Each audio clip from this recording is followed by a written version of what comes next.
বন্ধুরা, আপনারা কি জানেন যে আমাদের বায়ুমণ্ডলের চারপাশে অনেক এনার্জি সাকার রয়েছে, মানে নেগেটিভ এনার্জিতে পরিপূর্ণ আছে, নেগেটিভ এনার্জিতে ভরা অনেক ব্যক্তি আছে, অনেক বিষয় আছে যেগুলো আপনার এনার্জিকে ক্ষতি করতে পারে।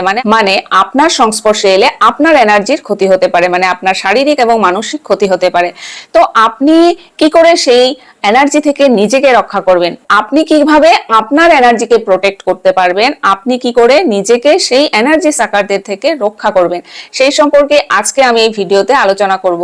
তো কিভাবে আপনাকে করতে হবে, কি টেকনিক করতে হবে, কি করলে আপনি আপনার এনার্জিকে প্রোটেক্ট করতে পারবেন, সেটি জানার জন্য ভিডিওটি সম্পূর্ণ দেখুন। তো চলুন বন্ধুরা, আমরা ভিডিওটি শুরু করি। তার আগে আমি doctor Ranjana, reiki grand master, NLP life coach, divine সেলে আপনাদেরকে স্বাগতম। বন্ধুরা, আপনারা যারা অনেকদিন ধরে আমার চ্যানেলের সদস্য হয়ে আছেন তাদেরকে আমি অসংখ্য ধন্যবাদ জানাচ্ছি, এবং যারা প্রথমবার আজকে আমার চ্যানেলে ভিজিট করছেন তাদেরকে অনুরোধ করছি, ভিডিও ভালো লাগলে চ্যানেলটিকে সাবস্ক্রাইব করে পাশে থাকা বেল আইকনটি অবশ্যই প্রেস করে দিবেন। তাহলে ভিডিওর নতুন নতুন নোটিফিকেশন আপনার কাছে খুব সহজে চলে যাবে এবং আপনি আপনার সময় মতো ভিডিওগুলো দেখে উপকৃত হতে পারবেন। তো চলুন বন্ধুরা, আমরা শুরু করি। তো বন্ধুরা, আমরা যে বিষয়টি আলোচনা করতে যাচ্ছিলাম যে আপনি আপনার এনার্জিকে কি করে প্রোটেক্ট করবেন। তো আপনার এনার্জি ফিল্ড মানে হচ্ছে যে আপনার অরা। ঈশ্বর যখন আমাদের সৃষ্টি করেছেন তখন আমাদের সুরক্ষার জন্য আমাদের শরীরকে 7টি লেয়ারে ভাগ করে দিয়েছেন। মানে আমাদের শরীরে আমরা যে চামড়ার শরীর দেখতে পাচ্ছি এর বাইরেও কিন্তু 7টি লেয়ার আছে। সেই 7টি লেয়ারে 7টি কালার আছে, এবং এই 7টি কালারে কিন্তু আমাদের যে এনার্জি ফিল্ড আছে, মানে আমাদের শরীরের ভেতরে যে 7টি চক্র আছে, এনার্জি পয়েন্ট আছে বা গ্ল্যান্ড আছে, সেইগুলোকে রিপ্রেজেন্ট করছে। যেমন ধরুন যে আপনি রামধনুর রং যেমন দেখেছেন 7টি রং, ঠিক সেই 7টি রঙেই কিন্তু আমাদের অরা, আমাদের শরীরের চারপাশে 7টি লেয়ার দ্বারা গঠিত। তো সেই 7টি কালার হচ্ছে বেগুনি, নীল, আকাশী, সবুজ, হলুদ, কমলা এবং লাল, ঠিক আমাদের রামধনুর রং। তো এই 7টি কালার আমাদের চক্রকেও কিন্তু নির্দেশ করছে, মানে আমাদের চক্র ভেতরের যে 7টি চক্র আছে সেই 7টি চক্র রিপ্রেজেন্ট হচ্ছে এই 7টি কালারে। এখন কথা হচ্ছে যে এই যে অরা, আপনার শরীরের চারদিকে যে 7টি লেয়ার আছে, এই 7টি লেয়ার আসলে হচ্ছে একটি ঢাল, একটি প্রোটেকশন শিল্ড। তো এই প্রোটেকশন শিল্ড ইউনিভার্স আমাদের দিয়েছেন। তো প্রোটেকশন শিল্ড যখন পজিটিভ থাকে, মানে আপনি যদি অলওয়েজ পজিটিভ থাকছেন, আপনি মেডিটেশন করছেন বা আপনি একজন রেকি হিলার হচ্ছেন, তো আপনি পজিটিভ থাকছেন, কিন্তু পজিটিভ এবং নেগেটিভ এই দুটো জিনিস যেহেতু খুব আকর্ষিত হয়, মানে পজিটিভ এবং নেগেটিভের আকর্ষণটা বেশি হয়, তো সেই জন্য কি হয়, যখন আপনি বাইরে কোথাও বেরোচ্ছেন, তো বাইরের যে বায়ুমণ্ডলে যেই নেগেটিভ এনার্জি আছে বা আপনার চারপাশে এমন অনেক মানুষ আছে, এমন অনেক ব্যক্তি আছে যারা সম্পূর্ণরূপে নেগেটিভ। তাদের চিন্তা, তাদের ভাবনা, তাদের থট, তাদের বিচার, তাদের কথা বলা, তাদের অঙ্গভঙ্গি, তাদের তাকানো, সবকিছুতে যেন একটি নেগেটিভিটি ভরে আছে। এবং তারা যখন আপনার সংস্পর্শে আসে, আপনার সাথে কথা বলে বা আপনার দিকে তাকায় বা আপনাকে স্পর্শ করে, যে কোনো ভাবেই হোক, তখন আপনার এনার্জিকে তারা সাক করে নেয়। মানে আপনার এনার্জি সাক করা মানে হলো কি, আপনি আপনার অরাটা কে তার সেই পজিটিভিটি থেকে তাকে লো ডাউন করে দিল, নেগেটিভ এনার্জি করে দিবে। তখন আপনি কি ফিল করবেন? তখন আপনি শারীরিকভাবে অসুস্থ ফিল করবেন বা মানসিকভাবে আপনি খুব দুর্বল হয়ে যাবেন। তো এই অসুবিধা থেকে আপনি নিজেকে রক্ষা করতে পারেন, নিজেকে প্রোটেক্ট করতে পারেন। তো সেই সমস্যাটা যাতে না হয়, সেই জন্য কিন্তু আপনি ঘর থেকে বেরোনোর আগে প্রতিদিন আপনার অরাকে লক করে বেরোবেন। তো অরা লকিং আমরা রেকিতে শেখাই। রেকি, আপনারা যারা রেকি স্টুডেন্ট আছেন বা রেকি যারা জানেন, তারা জানেন যে কিভাবে অরাকে লক করতে হয়।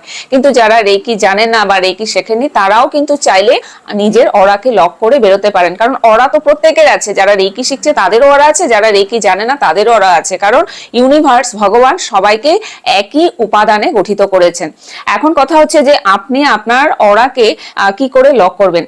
দেখুন, যারা রেকি শিখেছেন, যারা রেকি প্রথম ডিগ্রি আছেন, তারা হয়তো সিম্বল পাননি, তাই আপনারা সিম্বল ব্যবহার করবেন না, তাদেরকে একটা প্রসেস আমি দেখিয়ে দেব। আর যারা সিম্বল পেয়েছেন তারা তো সিম্বল দিয়ে আপনারা নিজের অরাকে লক করবেন। আর যারা রেকি জানেন না তারা কি করে লক করবেন সেই প্রসেসও আজকে আমি এই ভিডিওতে দেখিয়ে দেব। তো যারা রেকির সেকেন্ড ডিগ্রি শিখেছেন বা তার থেকে উপরে ডিগ্রি শিখেছেন, বা আমার যারা স্টুডেন্ট আছেন সেকেন্ড ডিগ্রি শিখেছেন, তারা তো রেকিতে চকুরে সিম্বল পেয়েছেন। তো চকুরে সিম্বল সবসময় প্রোটেকশনের কাজ করে। তো চকুরে সিম্বল দিয়ে আপনি আপনার প্রোটেকশন শিলটি তৈরি করবেন, মানে আপনার অরাকে লক করবেন। কি করে করবেন, যে আপনি আপনার মাথার ওপরে ঠিক এই পজিশনে আপনি একটা আরেকটি হাত নিয়ে এখানে একটা আপনি চকুরে সিম্বল ড্র করবেন। এরকম চকুরে সিম্বল ড্র করে আপনি হাতটিকে অ্যান্টি ক্লকওয়াইজ ঠিক এইভাবে নিয়ে এখানে আবার আরেকটি চকুরে সিম্বল ড্র করবেন। ড্র করে এখানে বলবেন অ্যাক্টিভেট অ্যাক্টিভেট অ্যাক্টিভেট। আপনার সম্পূর্ণ শরীর বা আপনার যে অরা আছে সেই অরাটি কিন্তু লক হয়ে যাবে। কিন্তু এই অরা লক কিন্তু আপনার 24 ঘন্টার জন্যই থাকবে। পরের দিন আপনাকে পুনরায় অরা লক করতে হবে। মানে আপনি যখনই ঘর থেকে বেরোচ্ছেন তখনই আপনি অরা লক করে বেরোন, তাহলে আপনার বাইরে যেখানেই যাচ্ছেন, যে যত নেগেটিভ এনার্জির কাছেই যাচ্ছেন, আপনার এনার্জিকে কেউ সাক করতে পারবে না বা আপনার এনার্জির কোনো ক্ষতি হবে না। আপনি অলওয়েজ সুরক্ষিত থাকবেন, আপনি প্রোটেক্টেড থাকবেন। ইভেন কি আপনি শুধু নেগেটিভ এনার্জি বলতে যে আপনি শুধু নেগেটিভ লোক থেকে আপনি নিজেকে রক্ষা করছেন তা নয়। আপনি যে কোনো ধরনের নেগেটিভিটি, কোনো দুর্ঘটনা বলুন, কোনো ধরনের শারীরিক মানসিক আঘাত বলুন, সেখান থেকেও কিন্তু আপনি রক্ষা পাবেন। এই হলো আপনারা যারা রেকিতে সেকেন্ড ডিগ্রি বা তার থেকে বেশি পেয়েছেন। এখন হচ্ছে যে যারা ধরুন রেকির প্রথম ডিগ্রি আছেন এবং প্রথম ডিগ্রিতে আপনি কোনো সিম্বল পাননি, তো আপনি কি করে আপনার অরাকে লক করবেন? তো আপনি শুধুমাত্র রেকিকে আহ্বান করে বলুন, হে রেকি শক্তি, আমার শরীরের চারদিকে একটি প্রোটেকশন শিল্ড তৈরি করে দাও, মানে আমার অরাকে লক করে দাও। বলে আপনি চোখ বন্ধ করে একটা সাদা আলো আবৃত দেখবেন। আমি স্ক্রিনে সেই আবরণটা দেখিয়ে দিচ্ছি, যেই আবরণের মতো আপনি নিজের চারপাশেও সেই ভিজুয়ালাইজেশনটা আপনি করবেন। এইটুকু বললেই সাফিসিয়েন্ট, এইটুকু বললেই কিন্তু রেকি শক্তি আপনাকে সুরক্ষা দেবে, রেকি শক্তি আপনার অরাকে লক করে দিবে। এখন আসছি যে আপনি ধরুন রেকি শেখেননি, আপনি রেকি জানেন না, তো আপনি কি করে আপনার অরাকে লক করবেন? সেক্ষেত্রে আপনি রেকিকে আহ্বান করতে পারবেন না বা আপনি রেকির কোনো সিম্বলও ব্যবহার করতে পারবেন না। কারণ রেকি সিম্বল তখনই আপনি ব্যবহার করতে পারবেন যখন সেই সিম্বলটির অ্যাটুনমেন্ট আপনাকে দেওয়া হবে। অ্যাটুনমেন্ট ছাড়া আপনি সেই সিম্বল ব্যবহার করতে পারবেন না।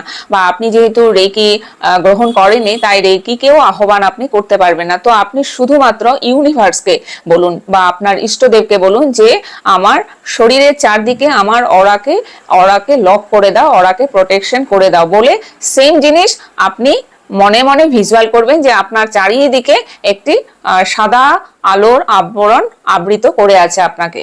আপনি সেই আবরণের ভিতরে আছেন এবং আপনি সুরক্ষিত আছেন। এই ভিজুয়ালাইজেশনটা আপনাকে করতে হবে। চাইলে আপনি শুধুমাত্র এরকম হাত নিয়ে এরকম একটি করে যে আমি সুরক্ষিত আছি, সুরক্ষিত আছি, সুরক্ষিত আছি, এরকম করেও আপনি ভিজুয়াল করে আপনি এই দৃশ্যটি করবেন। তো আপনি দেখবেন আপনি অনেকটা সুরক্ষা পাচ্ছেন। কিন্তু যদি আপনি সিম্বল দিয়ে আপনার অরাকে লক করতে চান, তাহলে আপনাকে রেকি শিখতে হবে। রেকি শিখে আপনি সেরকম ভাবে নিজের অরাকে লক করতে পারবেন। এখন হচ্ছে যে এটি আপনি নিজের জন্য করলেন, এখন আপনি আপনার পরিবারের কারোর জন্য করবেন। তো পরিবারের যদি কারোর জন্য করেন, তো সেই ব্যক্তিকে আপনি সামনে দাঁড় করাবেন। দাঁড় করিয়ে আপনি যেমন নিজের মাথার উপরে হাত রেখে যেমন নিজে এখানে চকুরে ড্র করেছেন, ঠিক সেম ভাবে আপনার সামনে যে ব্যক্তি আছে তার মাথার উপর হাত রেখে ঠিক সেরকম পজিশনে আপনি চকুরে সিম্বল ড্র করে তার চারদিকে আপনি হাত ঘুরিয়ে আবার চকুরে সিম্বল ড্র করে অ্যাক্টিভেট অ্যাক্টিভেট অ্যাক্টিভেট করে দিবেন এবং আপনার অরা লক হয়ে যাবে। এবং ধরুন এখন আপনি রেকি শিখেছেন কিন্তু আপনি সিম্বল পাননি, কিন্তু আপনি আপনার পরিবারের কারো অরা লক করতে চাইছেন, তো আপনাকে সেম নিজের জন্য যেভাবে করেছেন ঠিক সেরকম ভাবে তারও করতে হবে। তাকে সামনে দাঁড় করিয়ে ঠিক আপনি তার রেকি শক্তিকে আহ্বান করবেন, করে তার চারিদিকে একটা প্রোটেকশন শিল্ড তৈরি করে দিবেন। ভিজুয়াল করবেন যে সে সাদা আলোতে আবৃত হয়ে আছে, তো রেকি এনার্জি তাকে একটি প্রোটেকশন শিল্ড তৈরি করে দিয়েছে। তারপর আপনি তাকে ধন্যবাদ দিন, রেকি শক্তিকে ধন্যবাদ দিন, বাস সে সুরক্ষিত হয়ে যাবে। এখন ধরুন কথা হচ্ছে যে আপনি সেই ব্যক্তি যাকে আপনি প্রোটেকশন শিল্ড তৈরি করে দিতে চাইছেন সেই ব্যক্তি আপনার সামনে নেই, মানে ডিস্টেন্সে আপনি করবেন। তো যখন আপনি ডিস্টেন্সে কাউকে প্রোটেকশন শিল্ড তৈরি করে দিচ্ছেন বা ডিস্টেন্সে তার অরাকে লক করবেন, তখন আপনি কি করবেন, তার ছবি নিয়ে নেবেন। ছবি নিয়ে তো সেম প্রসেসে আপনি তার ছবির উপরে ঠিক সেরকম চকুরে সিম্বল ড্র করে মাথার উপর থেকে নিয়ে চারপাশে ঘুরিয়ে আবার চকুরে সিম্বল ড্র করে সুরক্ষিত হও, সুরক্ষিত হও, সুরক্ষিত হও বলে আপনি ভিজুয়াল করবেন যে তার অরা লক হয়ে গেছে। এখন ধরুন আপনি চাইছেন যে না, আপনার 7টা লেয়ারকে আপনি শিল্ড করে দিবেন, 7টা লেয়ারকে আপনি প্রোটেক্টেড করে রাখবেন, 7টা লেয়ারকে আপনি প্রোটেকশন শিল্ড করে দিবেন, যাতে আপনি শক্তিশালী ভাবে, মানে আপনি একদম দৃঢ়ভাবে আপনার অরাকে একদম খুব শক্তভাবে আপনি লক করবেন। তো সেটিও আপনি করতে পারবেন। সেটি করার জন্য কি হবে, আপনাকে 7টা রঙে সেই লেয়ারকে আপনাকে সিল করতে হবে। সেম প্রসেসে 7 বার 7টি কালারের মাধ্যমে, 7টি রঙের মাধ্যমে আপনাকে সেই শিলগুলোকে সিল করতে হবে, প্রোটেক্ট করতে হবে। তো সেটি সেম প্রসেসেই করবেন। কি করে করবেন, আপনি মাথার উপর হাত রেখে এখানে চকুরে সিম্বল ড্র করলেন, করে আপনি এবার কালার ভিজুয়াল করবেন, যে বেগুনি বলে আবার চকুরে ড্র করে অ্যাক্টিভেট অ্যাক্টিভেট অ্যাক্টিভেট। সেম প্রসেসে যে কটা কালার আছে, তো আপনি বেগুনি করলেন, এরপর নীল, আকাশি, সবুজ, হলুদ, কমলা, লাল। তো এভাবে করে যদি আপনি আপনার অরাকে লক করেন, তো আপনি আপনার 7টা লেয়ারকে আপনি লক করে দিলেন। তো সেখানে কোনো ধরনের নেগেটিভ এনার্জি বলুন, যত বড় এনার্জি সাকারই হোক, আপনার কোনো ক্ষতি করতে পারবে না, আপনার এনার্জির ধারে কাছেও আসতে পারবে না, আপনার এনার্জিকে টাচ করতে পারবে না, ছুতে পারবে না। আপনি সম্পূর্ণ রূপে আপনি প্রোটেক্ট হয়ে থাকবেন। এমনকি আপনার অরা এতটাই প্রোটেক্টেড হবে, এতটাই পজিটিভ হয়ে যাবে যে সেটা অনেকটা এক্সপান্ডও হয়ে যাবে, মানে অনেকটা প্রসারিত করবে। আপনি যখন ওরকম ভাবে লক করে যখন আপনি কোথাও যাবেন, তো আপনি অনেকটা জায়গা পজিটিভ করে রাখতে পারবেন। তো এইভাবে করে আপনি আপনার অরাকে, আপনার পরিবারের লোকজনদের অরাকে, বা আপনি ডিস্টেন্সে কেউ আপনার থেকে অরা লকিং চাইছে তাকে, প্রত্যেককে আপনি সুরক্ষা দিতে পারবেন। আপনি যদি রেকি হিলার হন তবেও করতে পারছেন, আর বা আপনি ধরুন রেকি হিলার নন, আপনি রেকি জানেন না, তবুও কিন্তু আপনি আপনার অরাকে লক করতে পারছেন। তো বন্ধুরা, আজকের ভিডিও এই পর্যন্ত। যদি ভিডিওটি আপনাদের ভালো লাগে তাহলে অবশ্যই ভিডিওটিকে লাইক করুন এবং বন্ধুদের সাথে শেয়ার করুন। ধন্যবাদ, ভালো থাকুন, সুস্থ থাকুন।